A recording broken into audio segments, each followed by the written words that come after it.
أعوذ بالله من الشيطان الرجيم. بسم الله الرحمن الرحيم.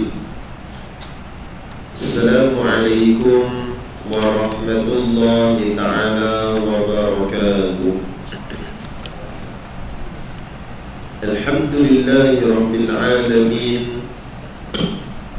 وبه نستعين على أمور الدنيا والدين،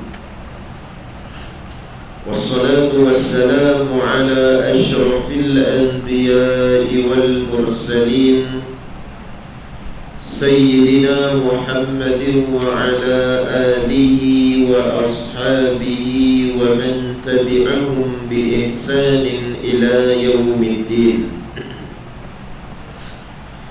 سبحانك لا علم لنا إلا ما علمتنا إنك أنت العليم الحكيم. ولا حول ولا قوة إلا بالله العلي العظيم. ولا حول ولا قوة إلا بالله العلي العظيم. ولا حول ولا قوة إلا بالله العلي العظيم. بلغ الرسالة أدى الأمانة وخسف الأمة ونصح الأمة وجاهد في الله الذين آمنوا حق جهاده حتى أتانا اليقين. رب يسر ولا تعسر وتمم بالخير يا رب العالمين. أما بعد، قال الله سبحانه وتعالى في القرآن الكريم بعد أعوذ بالله من الشيطان الرجيم. بسم الله الرحمن الرحيم. يا أيها الذين آمنوا اتقوا الله حق تقاته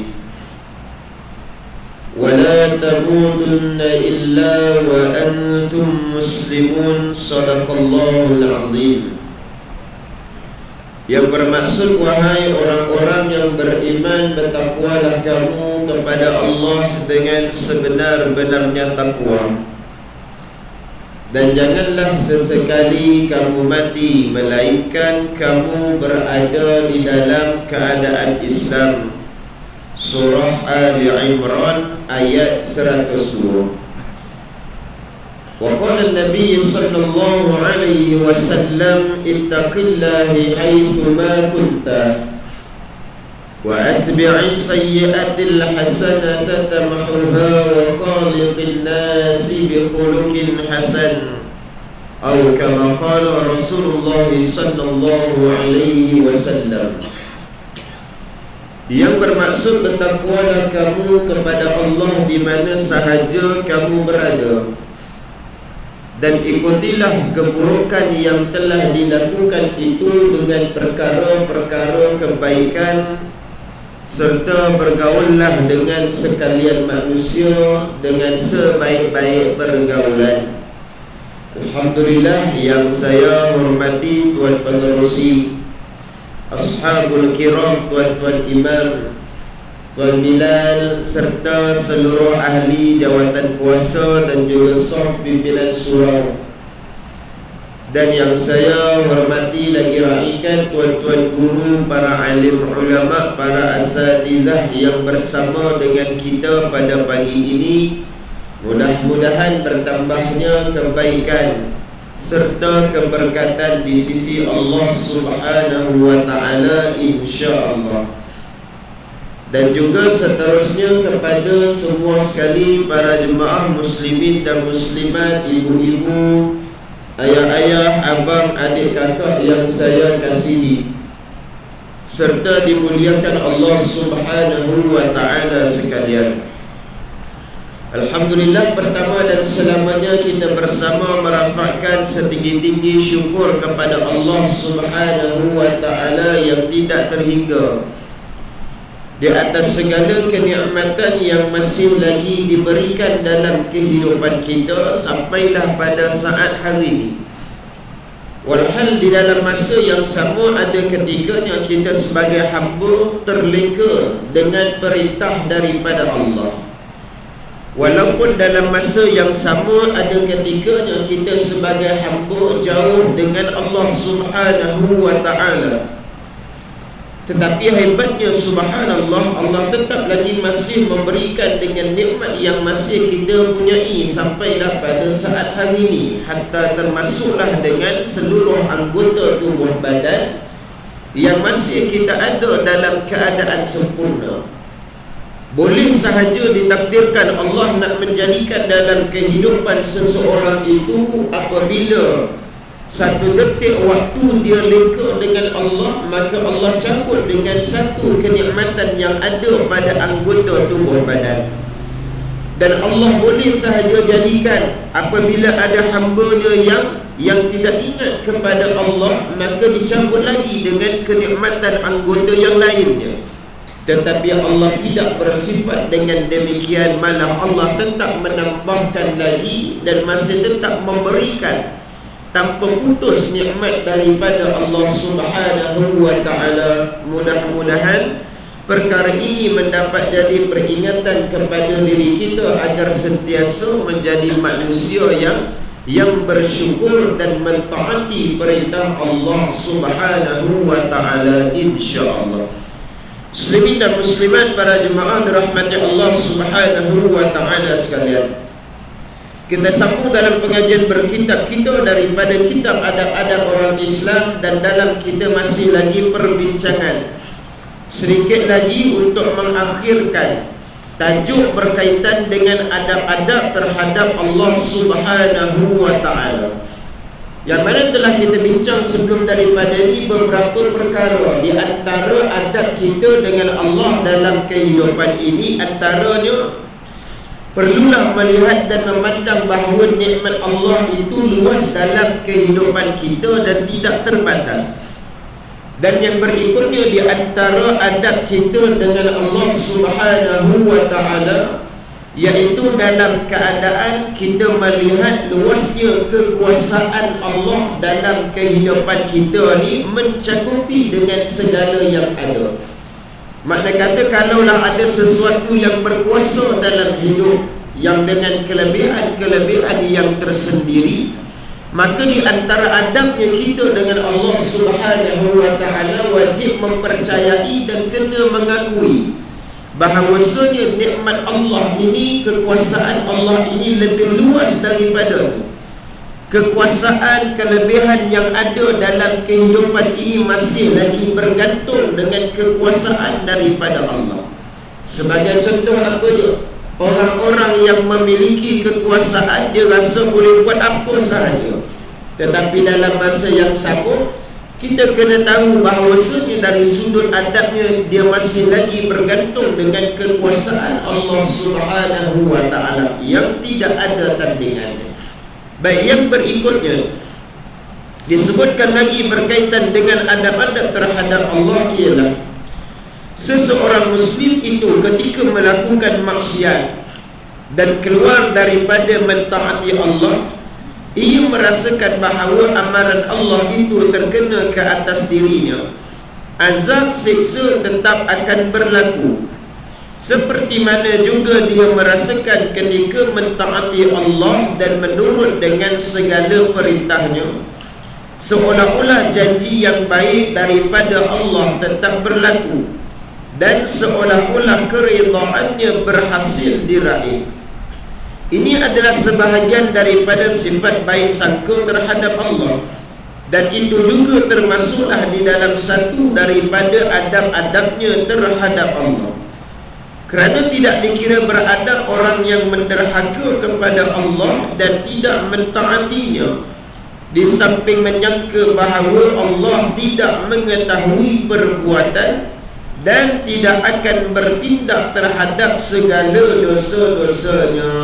Baik, yang berikutnya ini disebutkan antara adab kita dengan Allah yang perlu kita ketahui, iaitu waktu mana melakukan kemaksiatan ataupun keluar daripada ketaatan Allah, kita kena merasakan bahawasanya balasan yang Allah akan beri, amaran yang Allah akan beri itu akan terkena kepada diri kita yang melakukan kemaksiatan tersebut. Sebagaimana kita boleh merasakan apabila melakukan kebaikan, kita akan mendapat dengan balasan pahala ataupun balasan setiap kelebihan yang kita lakukan itu. Contoh, dalam bab kebaikan mudah kita boleh rasa pahala solat berjamaah 27 kali ganda berbanding dengan solat bersendirian. Bila kita lakukan perkara tersebut, kita merasakan bahawasanya kita termasuk dalam yang memperolehi 27 kali ganda tersebut. Apabila kita bersedekah, Allah akan gandakan, luaskan lagi rezeki. Maka bila kita lakukan sedekah tersebut, lalu kita mempercayai dengan kelebihan-kelebihan yang ada di dalam sedekah. Itu dalam bab kebaikan. Sama juga dalam bab kejahatan dan kemaksiatan. Apabila kita melibatkan diri dengan kemaksiatan ataupun lari daripada ketaatan Allah, maka Allah cerita dia akan dapat balasan sekian dan sekian. Maka kita kena merasai juga benda yang sama dalam kehidupan kita. Oh, makna kata aku kalau buat perkara yang maksiat ni, balasan yang Allah akan beri ni dia aku akan dapat juga sama nanti. Macam mana buat benda baik, kita boleh rasa itu yang kita akan dapat. Buat benda yang jahat juga, itu juga yang kita akan dapat. Tapi masalah kita sekarang hari ini adalah bila buat baik, yang mudah kita rasa boleh dapat balasan kebaikan. Tapi bila buat perkara yang jahat, kita tak rasa yang kita akan dapat balasan dengan kejahatan tersebut. Itu yang jadi orang kata apa? Buat jahat sentiasa, buat baik ni jadi berkurang. Para jemaah dirahmati Allah. Sebab apa? Jadi kita punya fikiran, kita punya beranggapan ni jadi tak stabil, tak seimbang para jemaah sekalian. Kita anggap yang baik je kita akan dapat. Oh, buat jahat tak apa, nanti boleh taubat. Buat jahat ni tak apa, Allah tak kira, mudah-mudahan Allah ampunkan dosa kita. Kita boleh anggap benda yang semudah itu sahaja dalam bab kejahatan ataupun kemaksiatan. Sedangkan daripada sudut adabnya, kita kena faham samalah adil. Makna kata kalau kamu fikir buat baik kamu boleh dapat tersebut, kena juga fikir bahawasanya kalau buat perkara yang jahat pun akan dibalas dengan kejahatan itu yang akan dapat para jemaah dirahmati Allah. Itu di antara adab yang berikutnya. Baik, yang seterusnya, para jemaah dirahmati Allah Subhanahu wa ta'ala, demikian juga tidak dikira beradab terhadap Allah orang yang taat dan takut kepada Allah dengan sangkaan bahawa Allah tidak memberi sebarang balasan di atas kebaikan amalan yang dilakukan, serta tidak pula menerima ketaatan dan juga ibadatnya di dalam apa sahaja yang dilakukan. Sedangkan Allah berfirman di dalam surah An-Nur ayat 52, "Wa may yuti'illaha wa rasulahu wa yakhshallaha wa yattaqi fa ulaika humul faizun." Yang bermaksud, dan barang siapa yang mentaati Allah dan Rasulnya serta takut melanggar perintahnya, yakni menjaga daripada azab siksanya, maka mereka itulah orang-orang yang beroleh dengan kemenangan. Jadi para jemaah dirahmati Allah Subhanahu wa ta'ala sekalian, yang berikutnya ini juga ialah apa dia? Tidak dikira beradab terhadap Allah apabila seorang yang melakukan ketaatan dan dia takut kepada Allah, dalam masa yang sama dia menyangka bahawa Allah tidak memberi balasan di atas kebaikan amalnya dan tidak menerima ketaatan amal ibadat tersebut. Jenis begini pun ada juga. Dia dah buat amal lalu dia sangka betul ke Allah boleh terima dengan amal kita. Dalam Quran Allah sebut, wa qala rabbukum ud'uni astajib lakum. Allah berfirman, Allah berkata, berdoalah maka akan aku perkenankan dengan permintaan doa tersebut. Makna bila benda tersebut disebutkan dalam Quran, lalu bila dia nak buat, dia mempersoalkan pula. Persoalkan macam percaya tak percaya. Betul ke kita doa ni Allah akan kabulkan? Betul ke kalau kita buat amal gini Allah akan beri balasan tersebut? Makna dia ada sesuatu sangkaan yang menjadikan seolah-olah macam percaya tak percaya para jemaah dirahmati Allah. Ini pun bahaya dari sudut amal seseorang apabila dilakukan dalam keadaan dia fikir seolah-olah macam tak percaya para jemaah dirahmati Allah. Betul ke dengan sedekah maka boleh menggandakan rezeki kita? Boleh ke dengan orang kata berdoa, minta saja doa ni, maka Allah akan kabulkan permintaan dalam kehidupan kita waktu mana kita berdoa?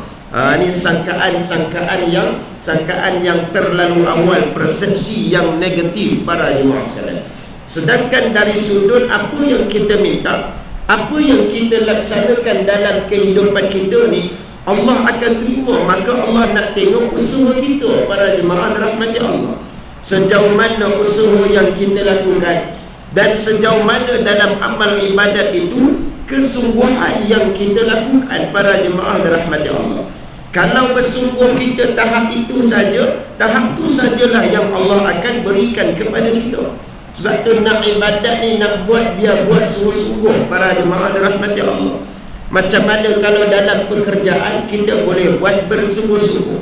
Ada orang pergi umrah, ada yang pergi 2-3 kali para jemaah dirahmati Allah sekalian. Tapi bila pergi 2-3 kali ni, dia rasa tak bersungguh mana. Sebab apa? Dia rasa saya banyak kali pergi dah ustaz. Saya berapa banyak kali dah pergi, maka gitu saya tahulah jalan itu ini dan sebagainya para jemaah sekalian.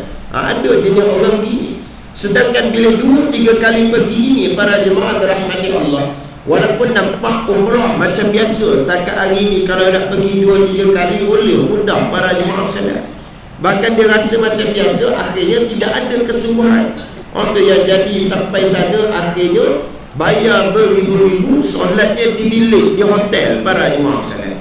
Bayar beribu-ribu semata-mata pergi sana shopping, membeli belah sakan, akhirnya letih penat solat di bilik para jemaah dirahmati Allah. Dia tidak ada kesungguhan nampak dengan kelebihan yang ada di Masjidil Haram dan juga yang berada di Masjidil Nabawi untuk usaha datang solat secara berjemaah para jemaah sekalian. Berlaku baru-baru ni. Saya ni pun baru balik daripada bertugas bawa jemaah umrah baru hari Rabu ni para jemaah dirahmati Allah sekalian. Baru hari Rabu 15 hari bulan sampai di Malaysia. Ada jenis jemaah itu, dia kata ustaz, dia dah pergi penat-penat jalan dekat bawah, duduk hotel kita masa kat Mekah lebih kurang 300 ke 350 meter dengan dataran Masjidil Haram para jemaah dirahmati Allah. Dia dah beli kat bawah tu. Lepas tu tanya ustaz, okey boleh ke kalau kita ni solat dekat bilik? Banyak kali dia tanya. Tak tahu apa soalan dia, tujuan dia tanya gitu para jemaah dirahmati Allah sekalian. Semata-mata nak tahu jawapan pandangan ustaz ke ataupun sebagainya, wallahu alam, ataupun memang dia nak tanya para jemaah sekalian. Saya kata dengan makcik tu, ajar minta maaf, kalau soalan ni tanya ni untuk tujuan apa, saya tak tahu apa tujuan untuk ajar tanya soalan ni. Tapi bagi saya, kalau bagi jawapan pandangan boleh ke solat dekat bilik, boleh, tak ada masalah. Tetapi apa beza kalau hajah solat dekat bilik selepas dah membeli belah di sini, dan juga hajah berada di Malaysia selepas membeli belah dan akhirnya solat seperti biasa di rumah, tak datang masjid dan juga tak datang surau. Maka sayang rugi sebegitu saja yang hajah datang ni sebenarnya usaha untuk ke arah pergi solat berjemaah yang ada di kelebihan di Masjidil Haram tu, jadi tak bersungguh, tak berapa nak sungguh. Maka boleh, kalau jawapan boleh tak boleh tu boleh, dia bukan haram, tak berdosa pun para jemaah sekalian. Back to basic para jemaah sekalian. Jawapan boleh tak boleh, boleh. Cuma dari sudut fadilat kelebihan, dari sudut kesungguhan kita, kalau kita boleh bersungguh nak membeli belah tadi, hajah boleh bersungguh, kenapa tak bersungguh pula nak kerjakan untuk pergi solat di Masjidil Haram, solat berjemaah di sana? Sebab apa? Jenis yang jenis pergi lebih daripada satu kali. Orang nak tanya, patutlah. Jadi yang pergi lebih sekali ni biasa itu para jemaah sekalian, walaupun tidaklah semua, tidak dihukum semua, cuma ada yang beberapa minoriti ni jenis itu para jemaah sekalian. Sebab dia rasa apa? Oh tak apa, sebelum ni dah pernah pergi dah. Sebelum ni pernah pergi pula, dia comparekan pula para jemaah sekalian. Oh sebelum ni masa pergi kali yang kedua tu, setiap waktu saya tak tinggal solat jemaah.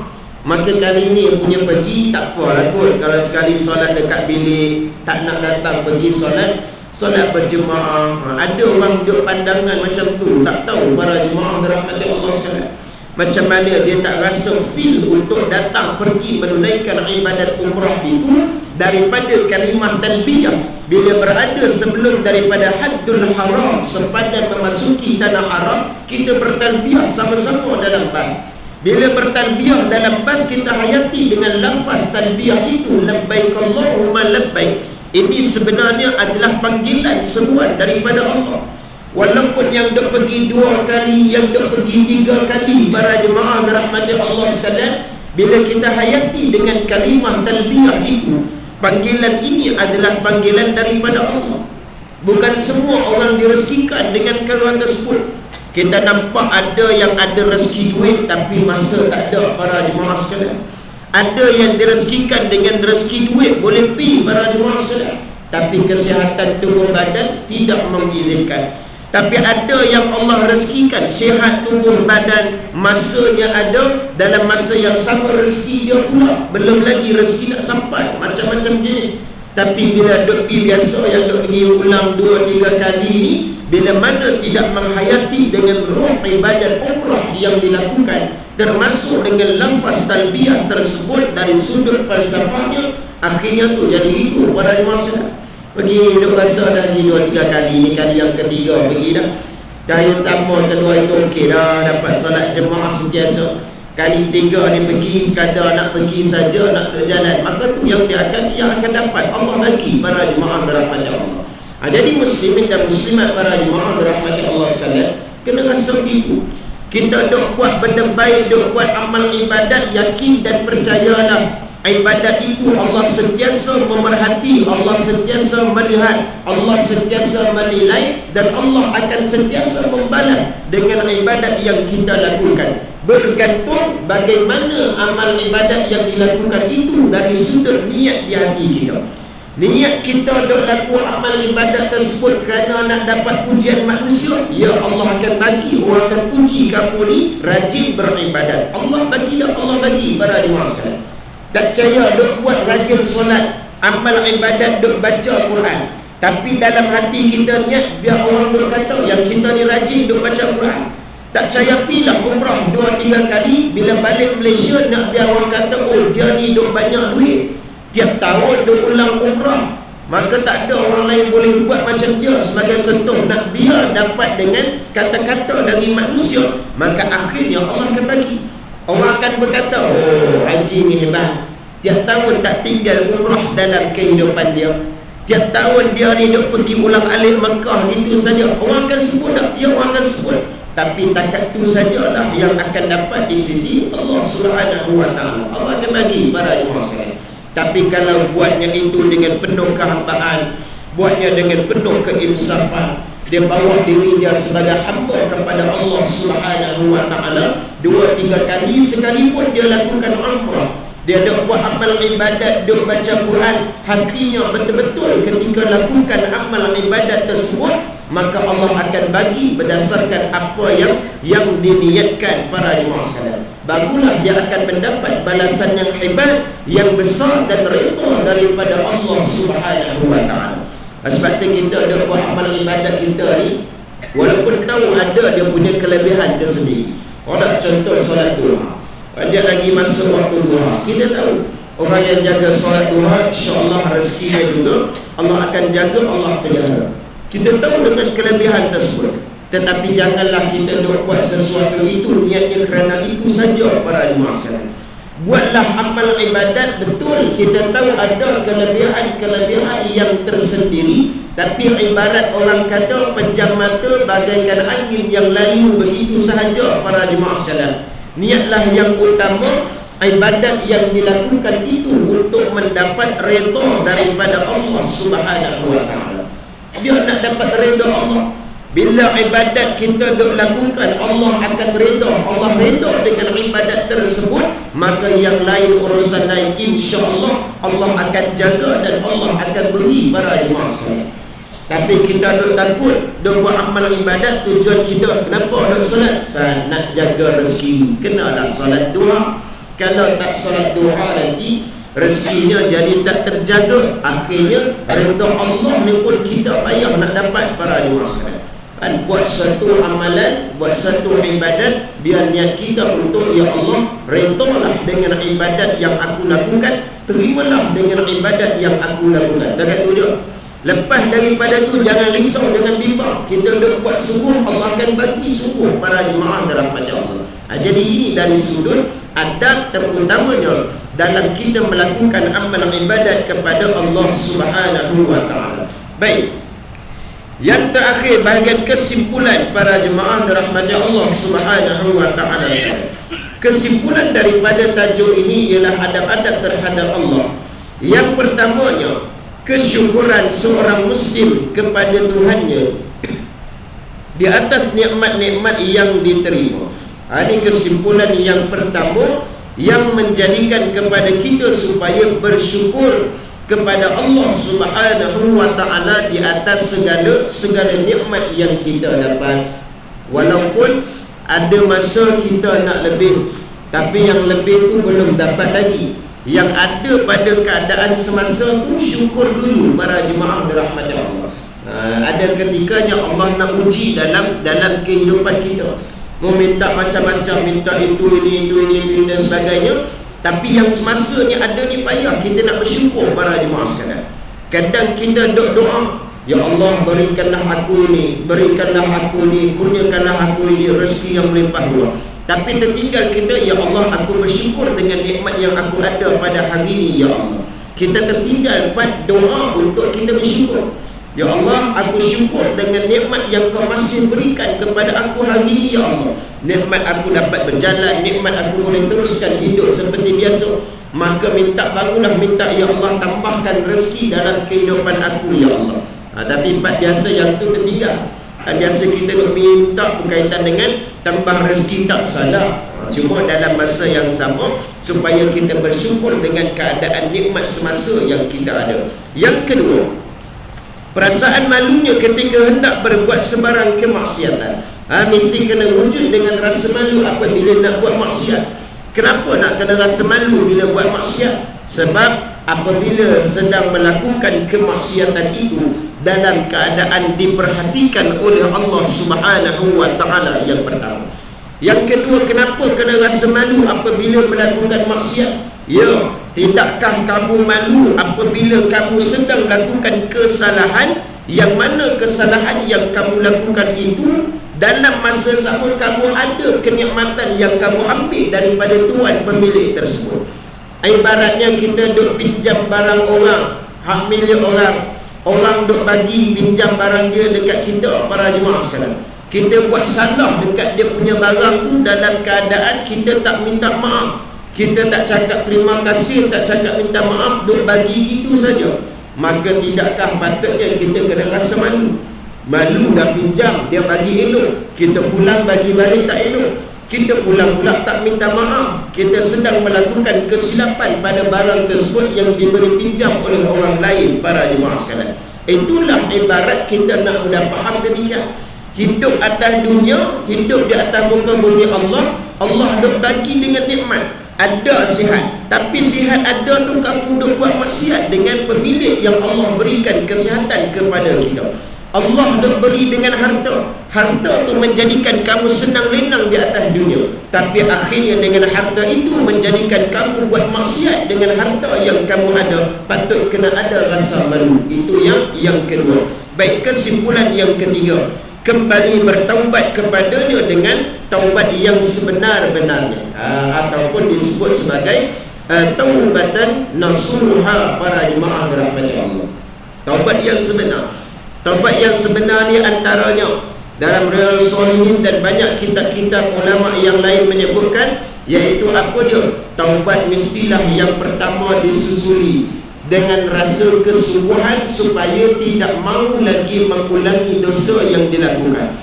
Yang keduanya mesti ada keazaman yang bersungguh-sungguh untuk kita bertaubat kepada Allah Subhanahu wa ta'ala. Maknanya kena ada keazaman dan juga kesungguhan. Berazam apa dia? Berazam aku nak taubat sungguh, nak tinggal sungguh. Dan yang kedua ni, kesungguhan kita ni tak nak ulang lagi dosa tersebut. Ini taubat yang dikatakan dengan taubat yang sebenar. Walaupun selepas daripada tu, soal yang kedua para jemaah sekalian, yang penting kita duk buat dulu. Jangan buatnya tidak, tapi tanya habis lepas ni kalau buat lagi ustaz, dia kira macam mana? Adakah perlu taubat lagi kali yang kedua? Persoalan dia tanya dah buat ke belum? Belum lagi lah ustaz. Cuma nak tanya dulu, takut-takut kalau terbuat. Jawapan dia buat dulu. Yang selepas daripada tu kalau dah terbuat lagi, itu soal kedua. Sebab itu ada ketikanya Allah jaga hati kita ni, akhirnya boleh jadi kita dah benci dengan kemaksiatan tersebut. Boleh jadi para jemaah sekalian, hasil daripada apa dia? Hasil daripada kita bertaubat sungguh-sungguh minta dengan Allah. Maka Allah pula bagi kekuatan jaga hati kita, betul dia tak nak buat lagi dah dengan perkara tersebut. Boleh jadi begitu. Sebab tu key point permulaan dia kena buat dulu. Jangan duk banyak tanya, buat dulu saja para jemaah dirahmati Allah Subhanahu wa ta'ala. Baik, dan yang keempat, bertawakal, berserah serta mengharapkan rahmatnya dan takutkan dengan siksa Allah Subhanahu wa ta'ala. Bagaimana kita menyerahkan segala-galanya kepada Allah dan mengharapkan rahmat Allah Subhanahu wa ta'ala, dan bertawakal menyerahkan kepada Allah ini dalam keadaan mestilah selepas disusuli, diikuti dengan sebarang bentuk usaha dan juga tindakan. Tak boleh tawakal saja, tak kena gaya para jemaah sekalian.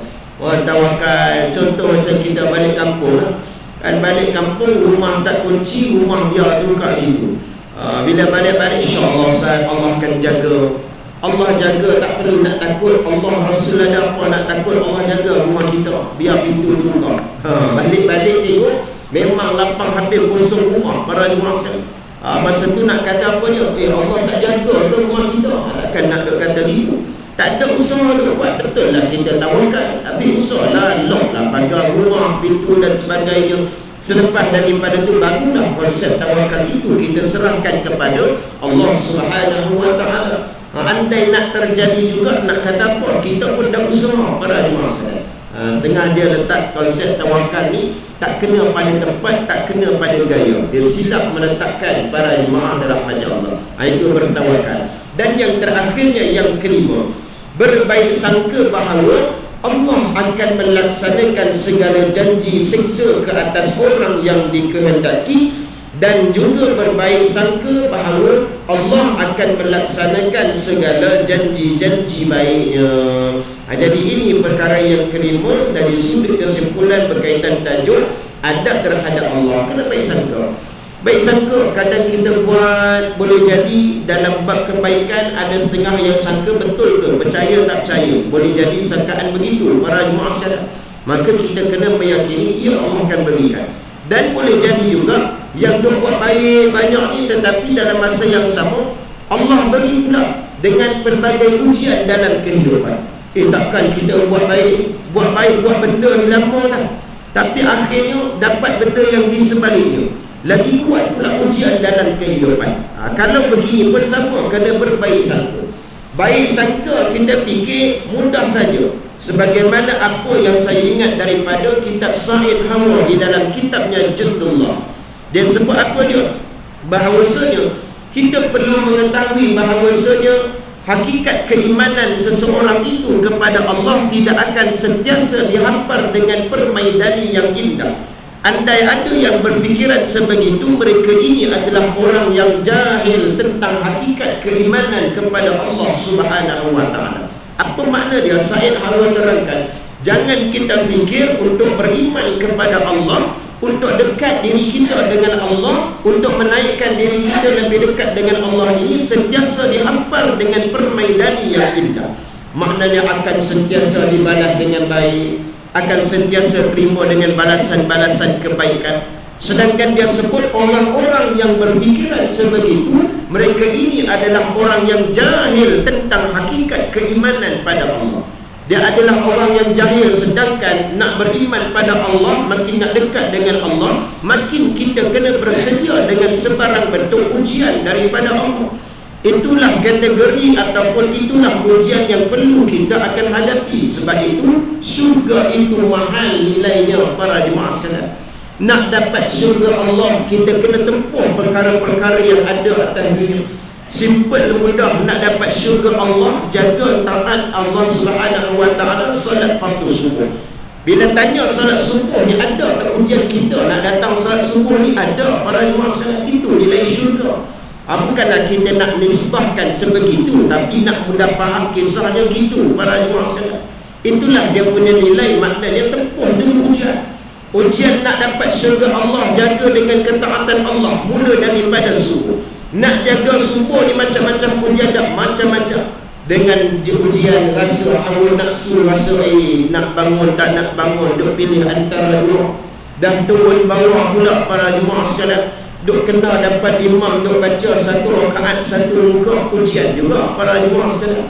Ada satu rakaat satu muka, nak tunggu hampir pula dan sebagainya. Inilah yang mana kita kena hadapi para jemaah dirahmati Allah Subhanahu wa taala sekalian. Jadi muslimin dan muslimat, para jemaah dirahmati Allah Subhanahu wa taala, demikian di antara perbincangan kita mengakhiri kepada tajuk adab-adab terhadap Allah. InsyaAllah pada pertemuan yang akan datang bulan hadapan, kita akan sambung pada tajuk bab yang ketiga, iaitu adab-adab terhadap Al-Quran, iaitu kalam Allah Subhanahu wa ta'ala.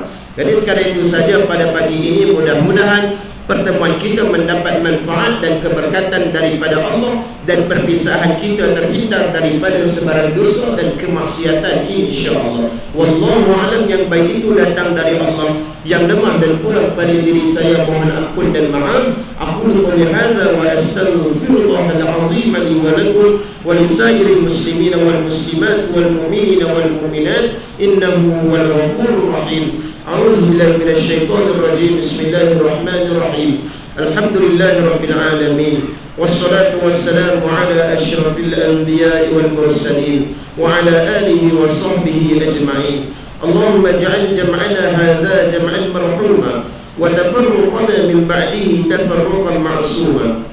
ولا تجعل اللهم فينا ولا معنا ولا من يتبعنا شقيا ولا مطرودا ولا محروما.